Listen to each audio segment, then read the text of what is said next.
Assalamualaikum warahmatullahi wabarakatuh. Saya Muhammad Izzah bin Muhammad Izzah. Saya Muhammad Lutfi bin Aflan. Saya Muhammad Hussein bin Muhammad daripada luar DPM di membentangkan projek Projek kami adalah penghasilan jig larik bagi menyelesaikan masalah dalam teknologi pembuatan. Masalah yang pertama adalah mengambil masa yang lama, dan masalah yang kedua sukar mendapat pusat pada benda kerja, dan masalah yang ketiga sukar mengekalkan ketepatan projek. Ini adalah projek kami.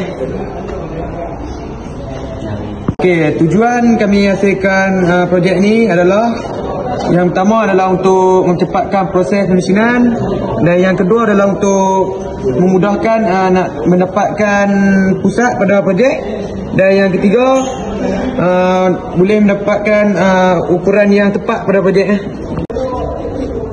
Cara penggunaan jig kami boleh mengubah kedudukan dengan mengambil ukuran dari sini. Contohnya kami hendak membuat pemotongan tidak berpusat 3 mm, gerakkan garisan ni ke 3 mm dengan buka ni, buka dua skru ni, dan gerakkan ke 2 cm.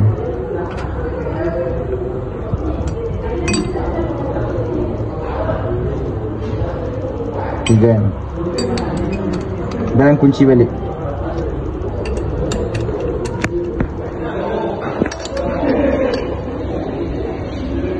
Dan pemotongan boleh dibuat.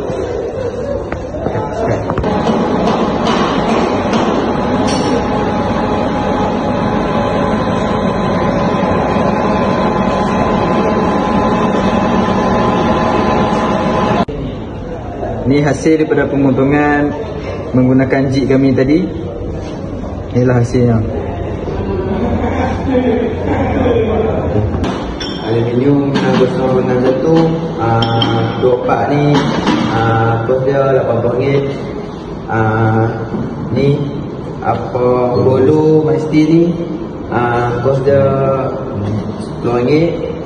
Ni plate my steel kos dia RM80.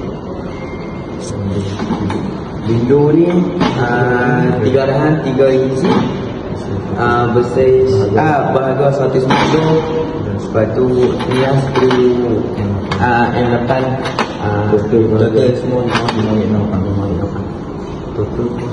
total kos semua RM365. Itu saja kos yang kami guna. Sekian, terima kasih.